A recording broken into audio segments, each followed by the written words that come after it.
ওয়াকাফ সম্পত্তি ও দেবোত্তর সম্পত্তি আপনারা জানেন, তবু আমি মনে করিয়ে দিচ্ছি যে ঈশ্বরকে খুশি করার জন্য কিছু ধর্মপ্রাণ মানুষ, সেটা হিন্দু ধর্মের হোক আর মুসলিম ধর্মের হোক, যদি মুসলিম ধর্মের ধর্মপ্রাণ মানুষ হয়, সমাজ কল্যাণের জন্য সম্পত্তি ঈশ্বরকে খুশি করার জন্য দান করেছে, সেটাকে ওয়াকাফ সম্পত্তি বলে। আর অমুসলিম ভাইরা যেটা করেছে ওটাকে দেবোত্তর সম্পত্তি বলে। এই দেবোত্তর সম্পত্তি বা ওয়াকাফ সম্পত্তি নিয়ে আপনারা বিভিন্ন সময় বিভিন্ন রকম আলোচনা শুনেছেন। আমি যে বিষয়টা বলতে চাইছি, বিধানসভার নির্বাচন দোরগোড়ায়, এই নির্বাচনের আগে কিছু সমাজ বিরোধী মানুষ ওই সম্পত্তিগুলোকে কবজা করে খাচ্ছে। আপনি সেই সম্পত্তির অংশীদার বা ওয়ারিশান সূত্রে বা ওই মতোয়াল্লি সূত্রে হোক বা ওই দেবোত্তর সম্পত্তির ওয়ারিশান যারা আছে তাদেরকেও, কিন্তু আপনারা দেখতে পাচ্ছেন যে এটা আপনার পূর্বপুরুষেরা দান করে গেছিল সমাজ কল্যাণের উদ্দেশ্যে, কিন্তু সমাজ বিরোধী কিছু মানুষ সেগুলোকে করে কর্মে খাচ্ছে।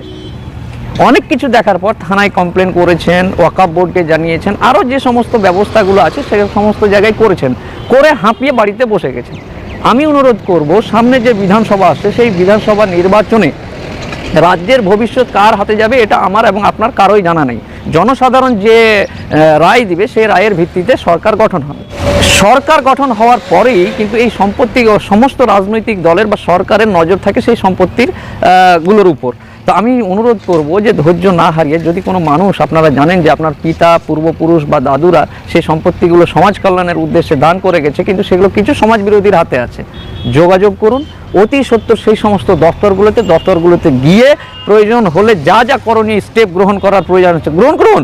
এবং আপনার পূর্বপুরুষেরা সেগুলো দান করে গিয়েছিল সমাজের উন্নয়নমূলক কাজে, কিন্তু সেই সমাজ উন্নয়নমূলক কাজে না ব্যবহার হয়ে সম্পত্তিগুলো লুটপাট করে খাচ্ছে। কিন্তু আপনার ওয়ারিশান সূত্রে বা অধিকার বলে আপনার সেই জায়গায় মতোয়াল্লি, সেক্রেটারি বা আরও কিছু হওয়ার কথা ছিল, আপনি সেগুলো সুযোগ পাচ্ছেন না। চোখের সামনে সম্পত্তিগুলো কিছু সমাজ বিরোধী মানুষ করে কর্মে খাচ্ছে। আপনাকে সজাগ হতে হবে এবং জাগতে হবে এবং সঠিক অ্যাপ্রোপ্রিয়েট জায়গাতে গিয়ে কলমের খোঁচা নয়, আরও যা যা করণীয় প্রয়োজন অতি সত্বর এগুলো করে নিলে কি হবে যে আপনার পূর্বপুরুষরা যে উদ্দেশ্যে দান করে গেছিল সেই উদ্দেশ্যটা পূরণ হবে। সেই কমিটিগুলোতে, এই কমিটিগুলোর নামে কমপ্লেন কোথায় করতে হবে, কি করতে হবে না করতে হবে এগুলো জানতে হবে আপনাকে।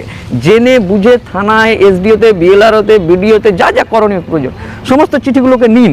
চিঠিগুলোতে নিয়ে এই জিনিসগুলো ট্রাইব্যুনাল কোর্ট আছে, সেই কোর্টে মামলা করতে গেলে কি কি করতে হবে সেই পরামর্শগুলো নিন আপনার এলাকায় যে সমস্ত আইনজীবীরা আছে। কারণ সম্পত্তি বাপ দাদুর সম্পত্তি, ধর্মপ্রাণ মানুষ যারা ছিল তাদের সম্পত্তি সমাজ বিরোধী মানুষের হাতে তুলে দেওয়া যাবে না।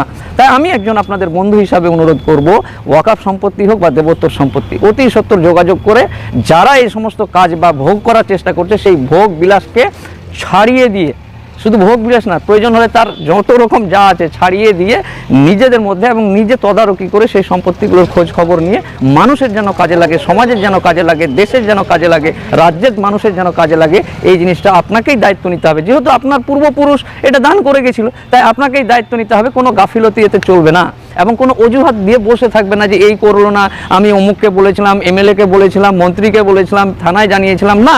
সরাসরি সেই সমস্ত ট্রাইব্যুনালগুলো আছে, আবার সেগুলোকে রিপিট করুন। কারণ এই ইলেকশনের পর মানুষের রায় কোন দিকে যাবে আমাদের কারো জানা নেই। এই বিধানসভার নির্বাচনের আগে আবার সেই জায়গাগুলোকে বা সেই কাগজপত্রগুলোকে খোঁচা মেরে অতীত সত্য সেই জিনিসগুলোকে চেক আপ করে নিজের নিয়ন্ত্রণাধীন বা আপনার যারা পূর্বপুরুষেরা দিয়েছিল আপনাদের নিজের মধ্যে রেখে যেন ভালো কাজে ব্যবহৃত হয় সেই সম্পত্তিগুলো, আপনাদেরকে আমি অনুরোধ করছি। ভালো থাকুন।